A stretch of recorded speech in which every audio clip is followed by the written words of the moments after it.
بسم اللہ الرحمن الرحیم۔ پاکستان میں حالیہ چپکلش جو سیاسی جماعتوں کے مابین اور سیاسی شخصیات کے مابین جاری ہے، اس میں ایک چیز سننے اور دیکھنے میں آ رہی ہے، وہ یہ کہ پاکستان کے متعلق ماضی قریب میں کچھ بزرگان دین نے اس ریاست کو ریاست مدینہ یعنی اسلام کی پہلی ریاست سے تشبیہ دی، اور کسی نے اس کے متعلق کہا کہ اس کی قسمت میں غزوہ ہند جیتنا لکھا ہوا ہے، برپا کرنا لکھا ہوا ہے۔ کسی نے پاکستان کو اسلام کا قلعہ کہا۔ اب کچھ مایوس لوگ جو ریاستی اداروں سے مایوس ہیں، ان کی کارکردگی سے مایوس ہیں، وہ ان تصورات کو ہدف تنقید بنا رہے ہیں، اور میں نے دیکھا سوشل میڈیا پہ بالخصوص کہ لوگ مایوسی کے عالم میں ان اعلیٰ اور عرفہ تصورات کو ہدف تنقید بنا رہے ہیں۔ کسی نے لکھا ہوا تھا کہ یہ سید زید زمان حامد یا کسی دوسرے بندے کی چھوڑی ہوئی ہوائیاں ہیں اور بونگیاں ہیں، حالانکہ یہ ایسی بات نہیں۔ میں بالخصوص عمران خان صاحب کے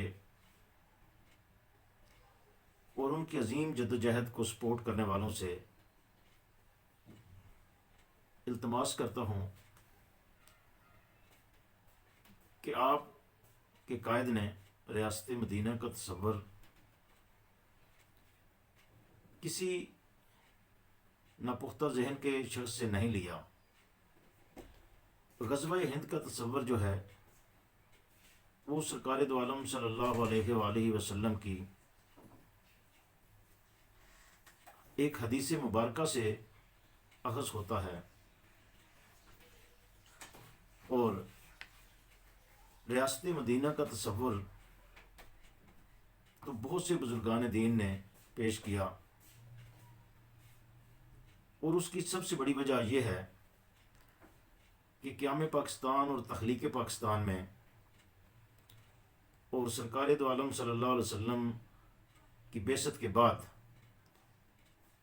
اولین دور میں جو ریاست قائم ہوئی مدینہ طیبہ، پاکستان میں اور اس میں بے شمار مشابتیں ہیں، ریزمبلنس ہیں، جس کی بنیاد پر اس کو ریاست مدینہ کہا گیا۔ اس میں کوئی شک نہیں کہ یہ مسجد ہی ہے، یہ اسلام کا قلعہ ہی ہے، یہ اسلام کی پہلی ریاست سے مماثلت رکھنے والی اسلام کی دوسری ریاست ہے، یہ مدینہ ثانی ہے۔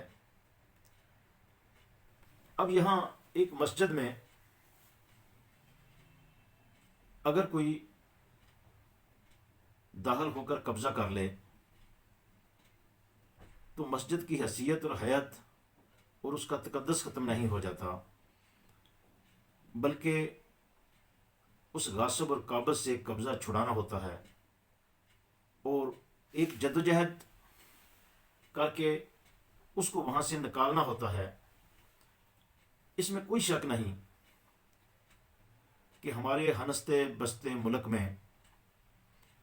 اس کے لہلہاتے ہوئے کھیتوں میں سور چھوڑ دیے گئے، جانور چھوڑ دیے گئے، جنہوں نے اس کو تباہ و برباد کر دیا،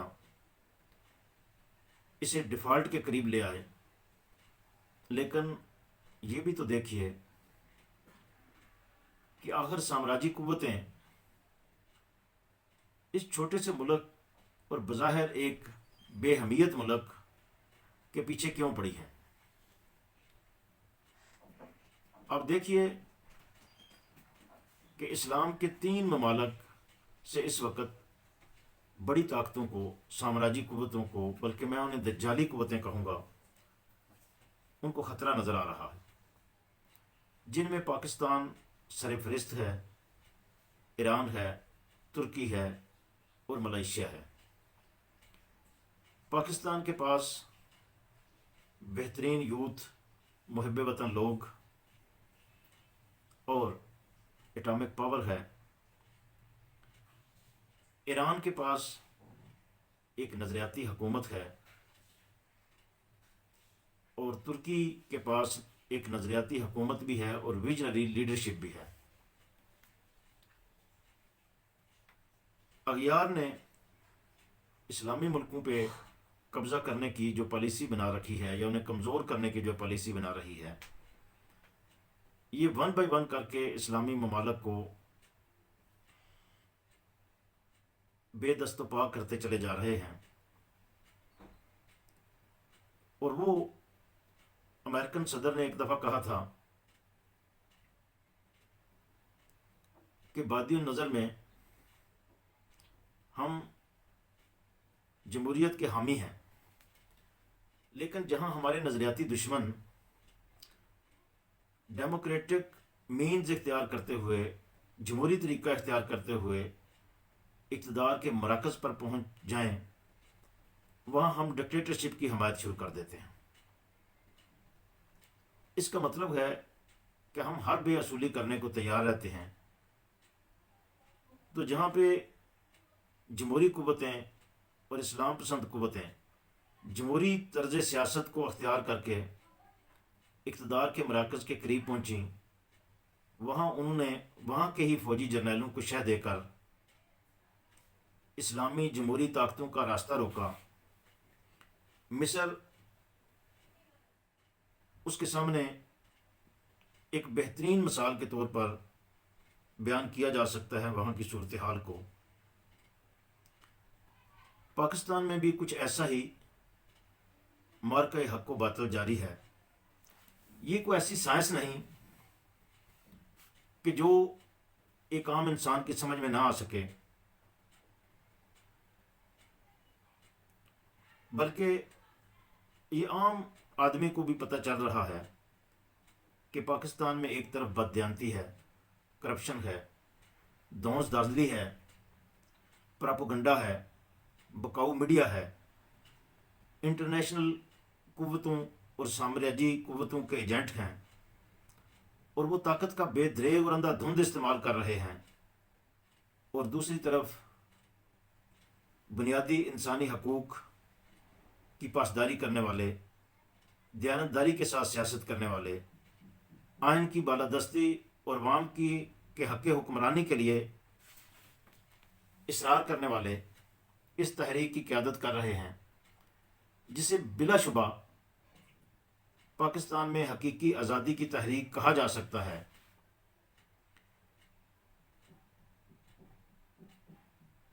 کتنا اچھا ہوتا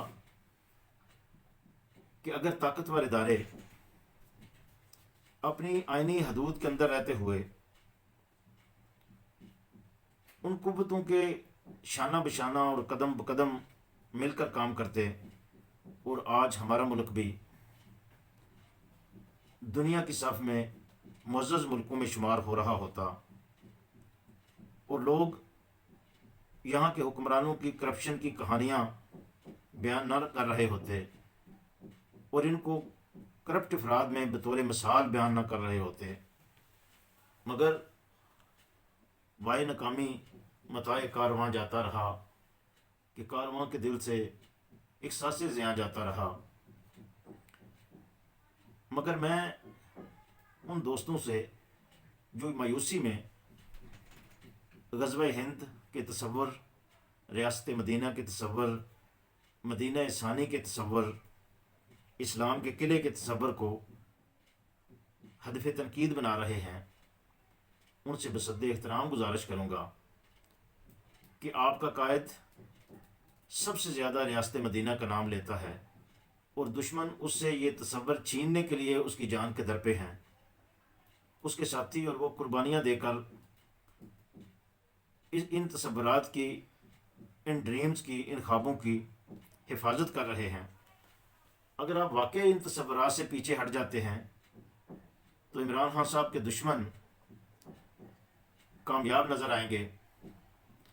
آپ نے ان تصورات سے پیچھے نہیں ہٹنا، بلکہ ان کے لیے جد و جہد کرنی ہے۔ اور کبھی یہ تو سوچئے کہ آخر دنیا کے ممالک کیوں آپ کے ملک کے پیچھے پڑے ہیں؟ سامراجی قوتوں کا ایجنڈا کیوں یہ طے ہوا کہ ہر صورت پاکستان میں ترقی کو اور پاکستان کو اپنے اصل اہداف کی طرف بڑھنے کو روکنا ہے؟ کچھ تو ہے کہ جس سے کفر کی طاقتیں لرزہ بر اندام ہیں، کچھ تو ہے جس کے لیے منصوبہ بندی کی جا رہی ہے۔ اس لیے ان تصورات کی حفاظت کیجیے۔ مایوسی میں ایسی اوٹ پٹانگ قسم کی حرکتیں اور ایسی بزدلی والی باتیں چھوڑ دیجیے۔ انشاءاللہ یہ ملک آگے بڑھے گا۔ یہاں ہر ایک کو اپنی آئینی حدود کے اندر رہ کر کام کرنا پڑے گا۔ یہ یہاں کی عوام ہے جو عمران کا ساتھ دے رہی ہے، یہ یہاں کے نوجوان ہیں جنہوں نے یہ تبدیلی پیدا کی کہ آج 2/3 سے بھی زیادہ لوگ اس کے ساتھ کھڑے ہیں۔ کیا یہ آپ کو امید کی کرن نہیں نظر آتی؟ ان نوجوانوں کی آنکھوں میں دیکھیے، آپ کو ان کی آنکھوں سے نکلتے ہوئے شعلے اور ان کی آنکھوں سے نکلتی ہوئی امید کی کرنیں آپ کو بتائیں گی کہ پاکستان میں مایوس ان کو ہونا چاہیے جو اس وقت دجالی قوتوں کا ساتھ دے رہے ہیں، جو اس مقدس تحریک کو لے کر آگے چل رہے ہیں، ان کو مایوس ہونے کی ضرورت نہیں۔ اور پھر جن کے ہاتھوں میں قرآن ہو، جن کے ہاتھوں میں اور جن کا قائد علامہ اقبال کو اپنا ویژنری لیڈر کہتا ہو، اور جو قائد اعظم رحمۃ اللہ علیہ کی عملی سیاست سے اس کو مشعل راہ بناتا ہو اور اس سے سبق حاصل کرتا ہو، میرے خیال میں اس کے پیروکاروں کو مایوس بالکل نہیں ہونا چاہیے۔ انشاءاللہ آسماں ہوگا سحر کے نور سے آئینہ پوش، اور ظلمت رات کی سیما پا ہو جائے گی۔ پھر دلوں کو یاد آ جائے گا پیام سجود، پھر جبیں خاک حرم سے آشنا ہو جائے گی۔ شب گریزاں ہوگی آخر جلوہ خورشید سے، اور یہ چمن معمور ہوگا نغمہ توحید سے۔ وآخر دعوانا ان الحمد للہ رب العالمین۔